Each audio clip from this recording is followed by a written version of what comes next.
All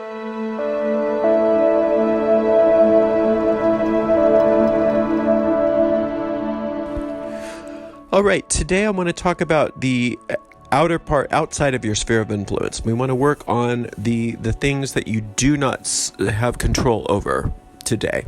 So this is another list that I want you to make. This is a very important list, and this we want to deal with what we call your ideals. We want to see where your ideals are. A lot of people don't even know where their ideals are. But these are things that you're not going to be able to twitch your nose and manifest today. These are things that do not belong on your magic list of 6 items that we discuss a lot. These are your ideals. So I want you to take out an actual piece of paper and a pen. You can use a computer or an iPad or a phone if you want, but I find that actually writing things down connects you magically a lot better. At least it does with me and most people I know. So if possible, just write it down. Even if your writing is atrocious, nobody will be looking at this but you. All right, so what you want to do is you want to find out what you want, what your life is supposed to be about. Your seeds of perfection are already within you, and it's up to you to discover what those things are. So I want you to write out your ideal scene, your ideals. What's your ideal relationship look like? You know, if you don't have one even, or if you do, it needs to be upgraded. What kind of person is it? What kinds of things do you do together? What kind of life do you see yourself having together with this perfect mate? What are some of their qualities? What are you looking for in a mate, right? So these are not things that you're going to necessarily be able to manifest, on your own. These are your ideals. What about your career? What do you really, really want to do? And I don't care what the reasons are. You got to put the reasons why things can't happen for you to bed for the moment while you're doing this. You have to think outside the box completely. What kind of a career do you want? I don't care that you think you're too old or that you're not educated enough or that whatever your thing is, that you're from the wrong side of the tracks or whatever it is, you live in the wrong country. What do you really want to do? What do you see yourself doing? Maybe you're really into music. Maybe you want to be an actor. Maybe you really want to be a mathematician. Maybe you want to be a scientist. Whatever it is, write it out. And what does it look like? Not just I want to be an actress. Well, what does that mean? What kinds of things would you be doing? What kinds of projects would you be doing? What would it look like? What is your ideal? Even if you have to do an ideal day in the life of, that's another way to do this.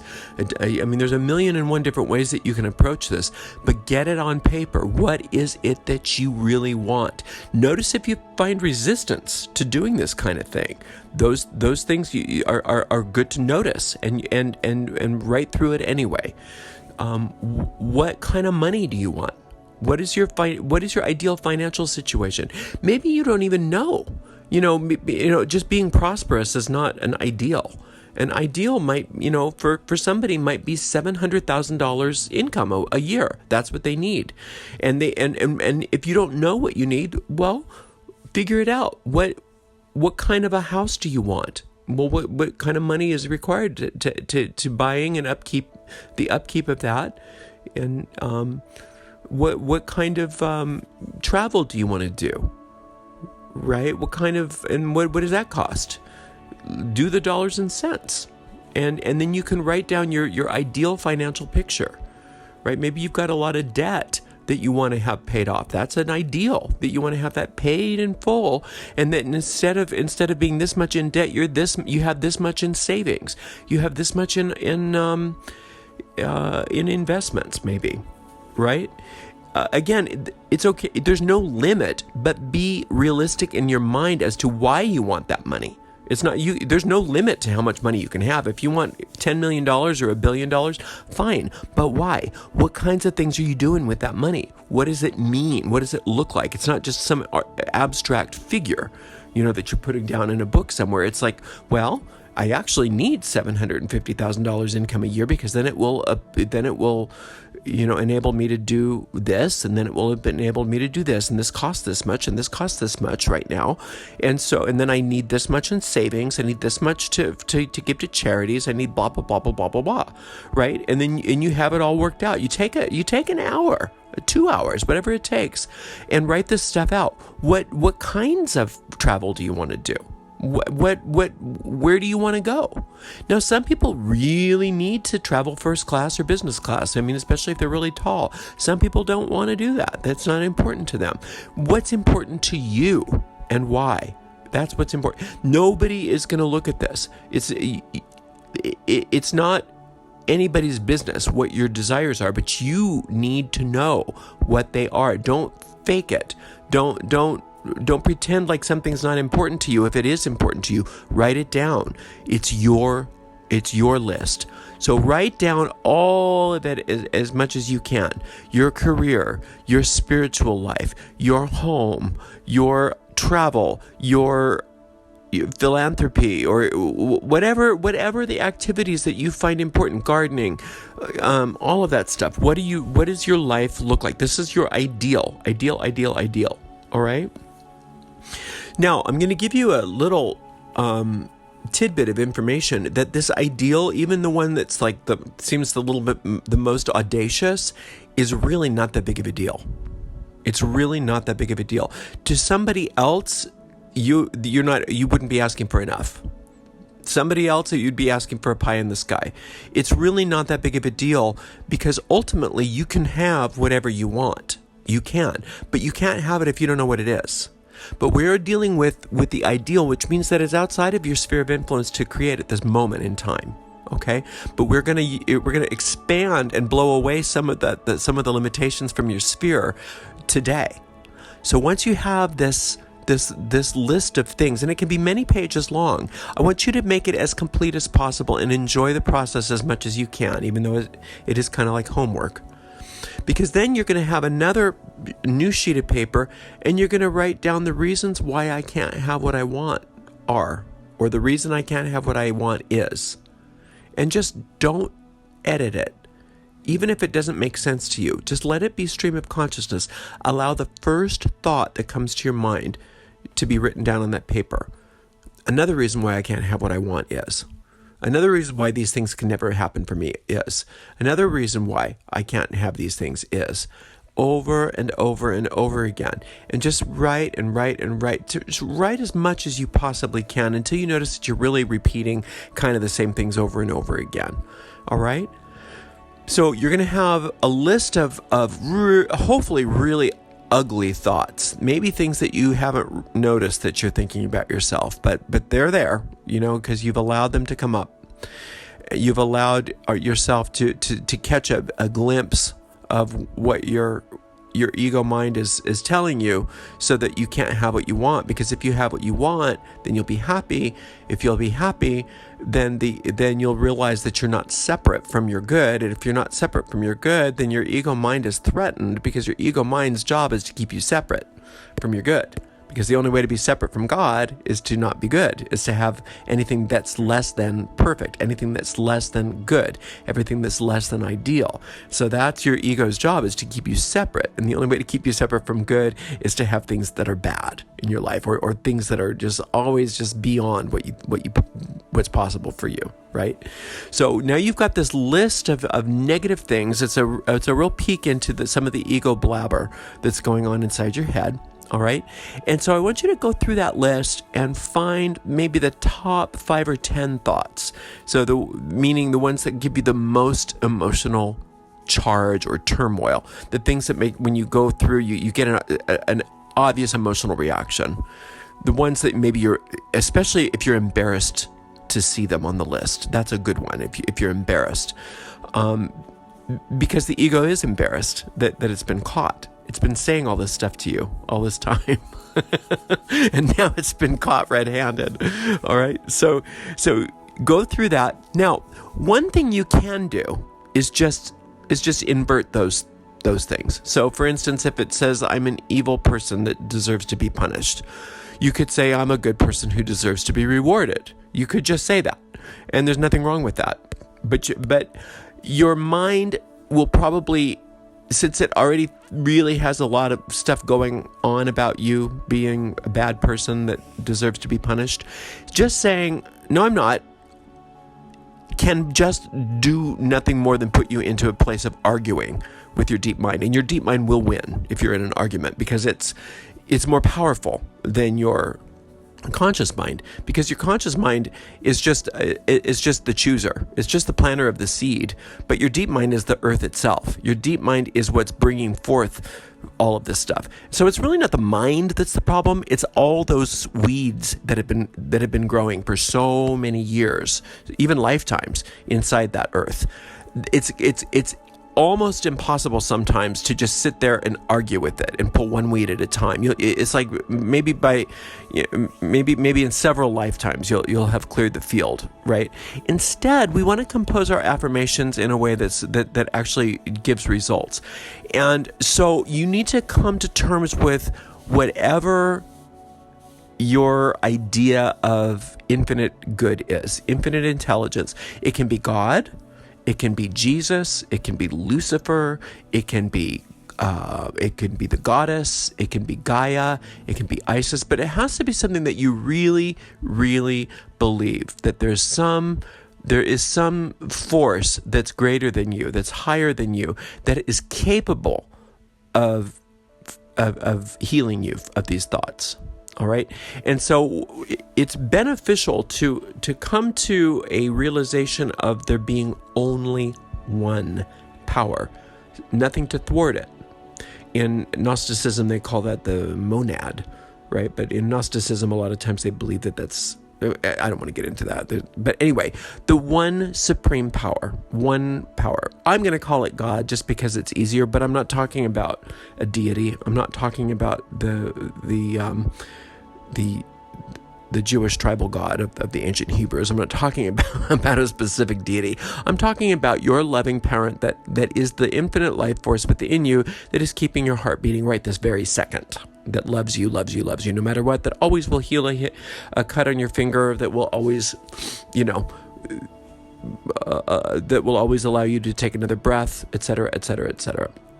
We're going to ask that power be back of your new affirmations. So the way you would compose the new affirmation, rather than, like saying like the negative thought was, what did we say? I'm evil and I deserve to be punished. That's a very important thing to realize. Well, of course, you're never going to get what you want, because life is punishment for you. You're evil and you deserve to be punished. Maybe you didn't know that you thought that about yourself. So now what we can say is, well, what we want instead of the lie, because that's a lie, is we want truth. Truth dispels a lie, just like light dispels darkness, because light and truth are the same. Lies and darkness are the same. So what we can say is something to the effect of, God created me innocent. My innocence comes from God, not from myself. And God's innocence is eternal and immortal and cannot be destroyed. Therefore, I am innocent because I was created that way. That kind of an affirmation, there's nothing that can, there's no argument there. You've just turned on the light to that darkness. You have put the responsibility for your innocence on that power which created you, because the power did create you innocent. And that innocence is eternal. That innocence is immortal. There's nothing you can do to thwart that. There's nothing you can do to make yourself not innocent, even if it appears that way in three-dimensional reality, because we try to, because of these thoughts. We try to prove that these negative thoughts are real by having these things occur within our lives. That's why we have problems, is because we're trying to prove how bad we are and how undeserving we are. So maybe you have a thought of, I'm too old. I'm too old. It's too late for me. And then you can just say, well, God created me eternal. There is no age in divine mind. Therefore, age has no relevance here. I am eternally young in the mind of God. Therefore, I am young enough to blah, blah, blah, whatever it is. Maybe your thought is that I'm maybe you have a disability, and that's why I'm disabled. Therefore, I can't have what I want. And just say, well, God created me perfect, and my body is a reflection of God's perfection, and therefore my so-called disability is actually perfect. And God finds a way where there is no way. And therefore, I know that I can have what I want because that desire was placed there by God, and therefore God will find the way if I step out of the way and let it be that way, and let it be so, etc., etc., etc. So you find whatever your name for the higher power is. You don't have to use God. Whatever works for you. Put the responsibility on the power of perfection, not on yourself. Then your affirmation is not being argued controversially between you and that deeper part of your mind. Because what you're doing is you're turning on the light and you're dispelling the darkness. And what you are in effect doing is demolishing some of those walls in your sphere of influence that have been keeping you so far away from your ideal, keeping you from even thinking about what your ideal might be, right? And if you keep those, so you list those affirmations, whatever they are, those new thoughts that, maybe there's 10 thoughts that negate whatever those reasons why you can't have what you want. And you allow yourself to read over those at least once a day.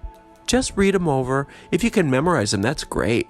And just whenever you're in line at the grocery, or keep them on your phone whenever you're in line at the grocery store or whatever, just go through them. Whenever you have a moment, go through them and just allow them to sink deeply into your consciousness and start to weed away and burn away all of those erroneous negative thoughts. And you'll realize that a lot of what your limited sphere of influence was not real to begin with. You had a lot more influence than you realized, but you were just being held prisoner by these thought forms. You're being held prisoner by your own mind. And once you burn those thoughts away, you'll notice that a lot of those things that seem so limited to you not only become possible, but they become manifest. You start seeing things on your ideal manifesting even before you get a chance to put them on your list, on your magic list of 6 items, on your list that is within your sphere of influence. And that's because your sphere of influence has been expanded by a great degree. So let's recap this real quick, because I want you to do this. Don't hesitate. Go ahead and take some time and sit down, think of your ideals, write down everything that you really want, the stuff that's way out of what you think might be way out of your league, what you really, really, really, really want. Don't put any limitations down. Complete, pie in the sky is fine, whatever. Just what you really want. Don't put down stuff that you think you should have. Don't put down stuff that might, be, if you want to be a billionaire, put that down, but don't put that down because you think that that's what it should be, because that way you'll be rich. Write down what you really want, what you really, really, really want. Write it out, get it down there, and then go through and make a list of all of those things why you can't have it. And allow that to be stream of consciousness by repeating the same phrase over and over again. The reason why I can't have what I want is, or the reason why I can't have the things on this list is. And repeat that over and over, and then just keep writing the first thought that comes to your mind over and over and over until you hit to the point where it's a lot of the same kind of thoughts repeating again and again and again. Then you go back and you take maybe the 5 or 10 most, whatever, it's up to you, most prominent thoughts, because there's going to be stuff up there that comes out that's maybe just sort of, just priming the pump. It's not a real thought. It's just something that you're just sort of making up. But you will notice that there are some that give you a great sense of emotional charge that you really have a reaction emotionally to, especially things that cause you embarrassment. Those are awesome. Those thoughts are the ones that you want to create a new affirmation. And when you create this affirmation, don't just flip it around and, I can't have what I want becomes I can have what I want. Put the responsibility on a higher power. God created me to be happy. God's put these desires in my heart for me to be fulfilled, and therefore God's will is now being done. And I am now fulfilling my desires. Something like that, where you are putting the responsibility on some higher power, the power that is the one true power of the universe. There is only one. There's nothing that can thwart it. There's nothing that can oppose it. It is the power that is within you, that is making you breathe. That's also the same power that's keeping the solar system working. Okay, the one true power of the universe that designed your life. You want the divine design of your life to start being apparent to you so that you can stop thinking in such limited ways, because that is a trick of your ego mind to keep you stuck and imprisoned. All right, I hope this has been very helpful to you, and I cannot wait to talk to you again. I love you very much, and blessed be.